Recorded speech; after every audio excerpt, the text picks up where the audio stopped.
वाळू चरणी ठेवूया माथा। चेटी तेडे गामी तू अवतरलासी, तू अवतरलासी। जगदुद्धारासाठी, जगदुद्धारासाठी राया तू फिरसी। भक्त वत्सल करा तू एक होशी, तू एक होशी। म्हणून शरण आलो, म्हणून शरण आलो तुमच्या चरणासी। जय देव जय देव जय श्री स्वामी समर्था, जय श्री स्वामी समर्था। आरती ओवाळू, आरती ओवाळू चरणी ठेवून या माता। त्रिगुण परब्रह्म तुमचा अवतार, तुमचा अवतार। त्याची काय वर्णू, त्याची काय वर्णू लीला पामर। शेषाधिक शिणले नलगे त्या पार, नलगे त्या पार। तेथे जडमूळ कैसा, तेथे जडमूळ कैसा करू मी विस्तार। जय देव जय देव जय श्री स्वामी समर्था, जय श्री स्वामी समर्था। आरती ओवाळू, आरती ओवाळू चरणी ठेवून या माथा। कापुराची वाट ओवाळू तुझला समर्था, ओवाळू तुझला। देह भाव अहंकार, देह भाव अहंकार सहज जाळीला। आनंदाने भावे कापुरा आरती केली, समर्था आरती केली। पंचतत्व भाव, पंचतत्व भाव तनु पायी अर्पिली। कापुराची वाट ओवाळू तुझला समर्था, ओवाळू तुझला। देह भाव अहंकार, देह भाव अहंकार सहज जाळीला। भजनाचं आध्यात्मिक दृष्टीने थोडं महत्व सांगते फक्त मी। आपला आत्मा म्हणा किंवा हृदय म्हणा हे खूप कठीण आहे, ते लवकर असं प्रसरण पावत नाही। आणि प्रसरण पावल्याशिवाय आपण जे नामस्मरण करतो ते देवापर्यंत जाऊन पोहोचत नाही। आणि शास्त्र कसं सांगतं, धनपदार्थातली वस्तू जेव्हा पसरण पावते त्यावेळेस ती बाहेरचं वातावरण स्वीकारते। म्हणजे पसरण कसं पावणार आपलं आत्मा म्हणा किंवा हृदय, ते भजनाच्या माध्यमातून ते होतं। भजनामध्ये जो आपण अभंग म्हणतो त्याचं सूर, लय आणि टाळांचा नाद ह्याच्यानी आपलं हृदय प्रसरण पावतं आणि त्यावेळेस केलेलं नामस्मरण हे आपलं देवापर्यंत जाऊन पोहोचतं। म्हणून भजन हे खूप जवळचा मार्ग देवापाशी जाऊन पोहोचण्याचा। आणि आपण हे भजन देवासाठी करतोय असा भाव जर मनात ठेवून आपण भजन केलं तर तो देव नक्कीच आपली सेवा स्वीकारतो। गोपींना कुठलंही ज्ञान नव्हतं, स्वरांचं तालाचं कुठलं ज्ञान नव्हतं, फक्त त्यांच्या मनात भाव होता की मी हे भजन किंवा हे गाणं कृष्णासाठी म्हणतेय। म्हणून श्रीकृष्णाने त्यांचा स्वीकार लगेच केला। म्हणून तर गोपीगीताला भागवतामध्ये महत्व आहे। भजनाच्या दृष्टीने अजून एक शिवपुराणातलं उदाहरण देते फक्त। एक शिवशर्मा नावाचा ब्राह्मण होता, त्यांनी आयुष्यात कधीच कुठलं चांगलं काम केलेलं नव्हतं। चोरी, लबाडी, गुन्हे बाकीचे काय असतील ते। कालांतराने तो मरण पावतो। मरण पावल्यानंतर यम त्याला घ्यायला येतात। यम म्हणतात की ह्यांनी जर आयुष्यात कुठलंच पुण्याचं काम केलेलं नाहीये, ह्याला आता आपण नरकात घेऊन जाऊयात म्हणतात। कारण ह्याच्या खात्यामध्ये कुठलंच पुण्याचं काम नाहीये, मग ह्याला स्वर्गात कसं न्यायचं। म्हणून यम त्याला घ्यायला येतात, पण दुसऱ्या बाजूने शिवाचे गण त्याला घ्यायला येतात। मग यम विचारतात शिवाच्या गणाला की तुम्ही कसं काय ह्याला घ्यायला आला, ह्याच्या तर खात्यात कुठलंच पुण्याचं काम नाहीये, मग तुम्ही ह्याला कसं शिवलोकात घेऊन जाणार। त्यावेळेस त्यांनी शिवांच्या गणाने खूप छान उत्तर दिलं। ते म्हणतात जरी ह्याने आयुष्यात कुठलं काम चांगलं केलेलं नाहीये, पण ह्याच्या आईने शिवाचं भजन गायलेलं होतं म्हणून ह्याला आम्ही शिवलोकात घेऊन जातोय म्हणे। म्हणून आपण जो भजनामध्ये पडलो आहे ते आपला तर उद्धार होणारच आहे, पण आपल्या पुढच्या पिढीचा पण तो उद्धार होणार आहे। म्हणून भजनाला अध्यात्माच्या दृष्टीने खूप महत्व आहे। वेळेवर सगळ्यांनी हजर राहावा. छान. एवढंच छान. आरती व सेवा मंडळ पुणे या मठाचे मठाधिपती दादा महाराजांना वंदन करून श्री स्वामी समर्थांचा कृपा आशीर्वाद घेऊन आता आपण प्रबोधनाला सुरुवात करूया. तत्पूर्वी आपण दर खेपेला ज्यांच्या हस्ते आरती करतो त्यांचा परिचय, थोडीशी त्यांची ओळख. आज मला काही सुचेना, कारण ही आमची मैत्रीण अशी आली की मला काही सैरवैर झाले. आता हे सगळे क्रम चुकालेले आहेत माझे. धनश्री रुपाली कुलकर्णी आमच्या भजनामध्ये सुरुवातीपासूनची मेंबर आहे. खूप तिला आवड आहे आणि मुख्य म्हणजे आध्यात्मिक एवढी शक्ती तिच्याकडे अध्यात्माची आहे. खरं तर घरात कुणी देवदेव करत नाही, सासर नाही, माहेर नाही, फक्त एकमेव ती एकटी देवदेव करते. खूप करते. देवदेव करणं म्हणजे देवाला जाणं असं नाहीये. घरात पोथी वाचणं, जप करणं, दुसऱ्याला मदत करणं, कोणी संकट ह्याच्यात असेल की गरज आहे त्याला मदतीची, तिथं अहो ती सुद्धा पूजाच आहे. फक्त नामस्मरण करणं म्हणजे देवदेव नाही, देवळात गेलं म्हणजे देवदेव नाहीये. तुम्ही एखाद्याला मदत करा, दुसऱ्याला लागेल असं टोचून बोलू नका आणि चांगलं कर्म करा. हीच आपली पूजा आहे, हेच आपलं नामस्मरण आहे. तशी त्यातली ती नंबर 1ची आहे. दुसरी धनश्री कुलकर्णी माझी जीवाभावाची मैत्रीण आहे. तुम्हाला कुणाला काहीच माहित नसतं आमच्या दोघीचं काय चाललेलं असतं ते, कुणाला कळतच नाही. सगळ्या गुप्त गोष्टी असतात आमच्या, तुमच्यापर्यंत येत नाही. पण योग कसा, 4 दिवसापूर्वीच मला कळलं. श्रीकांतराव कुलकर्णी आले होते, माझी त्यांची भेट झाली वाडेकर सरांच्याकडे. म्हटलं उद्या या तुम्ही नाश्त्याला, फोन करून या म्हटलं, म्हणजे माझ्या शाळेची पण वेळ असते. तर हो म्हणाले. 2-3 दिवस मला शाळेच्यामुळं काही सवड नाही. मग त्यांनी काय सांगितलं मला, मी उद्या काही येत नाही, धनश्री रविवारी येणार आहे, मग आम्ही दोघं येतो. मग मी विसरून गेले. शाळेत गेले, त्यामुळे शाळेत गेले की आम्हाला सगळं विसरायला होतं. आम्ही सगळं घर सुद्धा विसरतो, माणसं सुद्धा विसरतो. त्यामुळे शाळेत गेले की मला काही आठवण नाही. आज सुद्धा मी एकदम मला काहीतरी अचानक आठवणी. म्हटलं श्रीकांतराव म्हणले होते की मी येणार आहे, पण ती आल्यावर येतो. मग अजून ती आली का नाही, का येऊन गेले. मला ते कसं तरी म्हणजे माझ्या मनाला लागलं, आपल्याकडं चूक झाली, आपण फोन करायला पाहिजे होता. आज सकाळीच मला म्हटलं कसं काय फोन करायचा. आता ती तिकडं गेल्यानंतर मग म्हटलं बघू फोन करू. पण एवढ्यात काहीही माहित नाही, काही नाही, मी आपली तुळशी पुढे दिवा लावायला गेले, समोरनं ती आली. एवढा मला आनंद झाला, एवढा आनंद झाला. आज म्हणजे आजची आरती खरंच खास वेगळी आहे. माझ्या मैत्रिणीसाठी तिला आरती करायचा मान मिळाला. तिला मिळाला म्हणजे स्वामींची इच्छा होती म्हणून तिला आरतीचा मान मिळाला. असो, अशीच मैत्री आपली राहू दे. गेल्या गुरुवारी पण माझी जवळचीच मैत्रीण आहे, आज पण ही जवळचीच मैत्रीण आहे.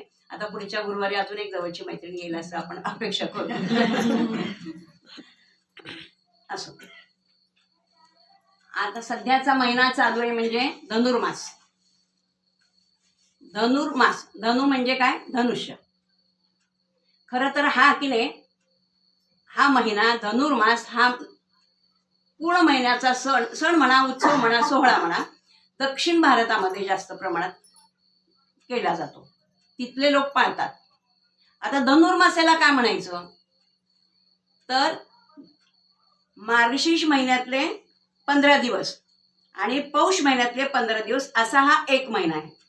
म्हणजे गेल्या 16 डिसेंबर पासून आता 14 जानेवारी पर्यंतचा हा धनुर्मास.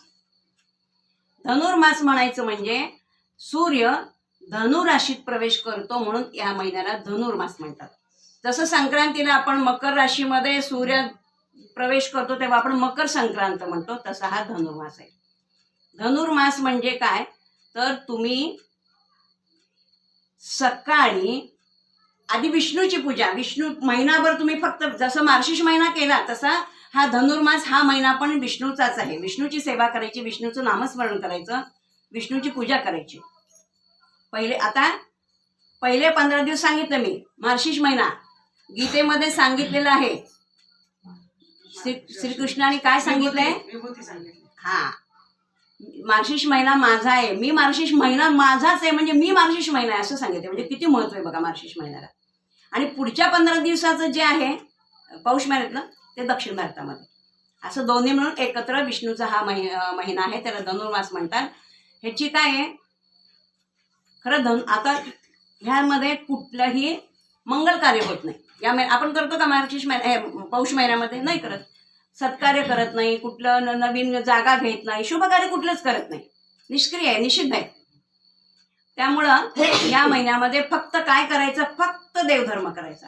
फक्त विष्णूची पूजा करायची, नामस्मरण. विष्णू म्हणजे विष्णूचंच नाही, तुम्हाला आवडते कुठलेही देव तुमचे असू द्यात, कुठलेही संत असू द्यात, कुठलेही गुरु असू द्यात, या महिन्यामध्ये त्यांचं जास्तीत जास्त पूजा करा, जास्तीत जास्त नामस्मरण करा, जप करा. हा महिना अतिशय तुम्हाला आता समजा धनुर्मास म्हणजे काय, सकाळी आपण पहाटे लवकर उठून सूर्य उगवण्यापूर्वी देवाची पूजा करून देवाला नैवेद्य दाखवतो. कशाचा नैवेद्य? खिचडीचा, नंतर गुळाचा सांजा, बाजरीची भाकरी, नंतर वांग्याचं भरीत, वांग्याची भाजी, एवढाच, आणि पापड, एवढाच नैवेद्य असतो. एक दिवस जर हा तुम्ही नैवेद्य केला, एक दिवस म्हणते मी, 30 दिवसाचा महिना आहे, त्यातला एक दिवस जरी तुम्ही हा नैवेद्य केला तर तुम्हाला 30 नाही 12 महिन्याचं तुम्हाला पुण्य मिळतं. 12 महिने तुम्ही नैवेद्य केल्याचं पुण्य मिळतं. मग रोज जर केलं तर किती पुण्य मिळेल? आपण पृथ्वीवर राहणारच नाही. आणि कुणी करत असतील महिन्याला, पण महिनाभर एवढं पहाट उठून पूजा करून नैवेद्य, सूर्य उगवण्याच्या आत नैवेद्य पोचला पाहिजे देवा. सूर्याने पाहायचं नाही, असं शक्य नाही ना रोज करणं. कोणाकोणाकडे करत असतील माहित नाही.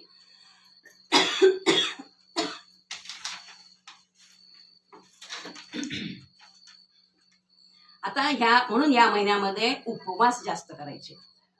उपवास म्हणजे न जेवता राहणं, ह्याला उपवास नाही म्हणत. उपवास म्हणजे देवाजवळ जावा. देवाजवळ जावा म्हणजे देवाच्या मंदिरात जाऊन बसा असं नाही. देवाच्या जवळ म्हणजे देव आपल्या जवळ आहे असं मानणं. आपण देवाजवळ जायला पाहिजे असं नाही, देवच माझ्या जवळ आहे ही भावना ठेवायची मनात, आणि सतत देवाचं नामस्मरण करा, जप करा, देवाचं पूजा करायचं तर पूजा करू शकता तुम्ही. पूजा तर आपली रोजची घरामध्ये असतीच आहे. म्हणजे उपास याचा अर्थ सांगते म्हणजे न खाता पिता राहणं नाही. आता आपण उपास म्हणजे कशासाठी करतो? कोणाकोणाचं म्हणणं असतं पोटात अन्न गेलं की आपली विचार बदलतात, बुद्धी काम देत नाही, बुद्धी वेगळीकडे जाते. जसा आहार असतो, सात्विक आहार असेल तर बुद्धी आपली सात्विक राहते, म्हणून उपास करायचा. की निर्जळी, आता येणारी एकादशी सांगू तुम्हाला, आता जी येणारी एकादशी आहे त्या एकादशीला काय म्हणतात? निर्जला एकादशी. त्या दिवशी तुम्ही फक्त पाणी प्यायचं आणि दिवसभर उपास करायचा. निर्जली एकादशी खूप महत्वाची, या महिन्यातलीच ही एकादशी. निर्जला एकादशीला अतिशय महत्व आहे. पाणी न पिता, निर्जल पाणी सुद्धा प्यायचं नाही. आता शक्य नाही हे करणं, पण पूर्वीच्या लोकांची तेवढी ताकद होती, तेवढी साधना होती त्यांचं मन ताब्यात होतं, त्यामुळे ते लोक करत होते. आता असं करणं शक्य नाही. नुसती एकादशी खाऊन भगवर आमटी काय काय भरपूर खाऊन केलं तरी चालतं, पुण्य मिळतं आपल्याला. आता ह्याच्यामध्ये आपण सांगितलंय बौद्धिक काम पण वर्ज्य बरं का. ह्याच्यामध्ये जसं मंगल कार्य वर्ज्य आहे तसं बौद्धिक कार्य सुद्धा ह्यामध्ये जी बुद्धीची कामं आहेत ती या महिन्यात करायची नाहीत. म्हणजे बुद्धीवर काही परिणाम होतो का काय माहित नाही. अशा रीतीनं आता ह्या धनुर्मासामध्ये किती त्यांना 6 नाव आहेत बघा. धनुर्मास आपण धनुर्मास म्हणून ओळखतो, नुसतं धनुमास आहे त्याला दुसरं नाव. धनुर्मास, धनुमास, चापमास, कोदंडामास आणि शून्यमास, कार्मुका मास, असे 6 नावं आहेत. आपल्या ऐकवात नाही, आपल्याला माहीत पण नाही, मला कुठेतरी मिळाली म्हणून मला तुम्हाला सांगितले नावं. अशा रीतीने हा धनुर्मास तुम्हाला ज्याला जमेल तेव्हा एक दिवस फक्त करा. पुन्हालाही बोलू नका. तुम्ही उठा लवकर, पहाटे लवकर 3ला उठलं पाहिजे. आज मी केलेलं आहे. 3 वाजता उठून बरोबर 6:30ला नैवेद्य आरती झाली आणि आमचे मिस्टर गेले होते सोलापूरला, चालले होते, म्हणून म्हणलं संधी साधली. चला म्हणलं नानेसा लवकर उठतायत, पहाटे पूजा होती तर आपण पहाटे मी ठरवलं, रात्री ठरवलं मी.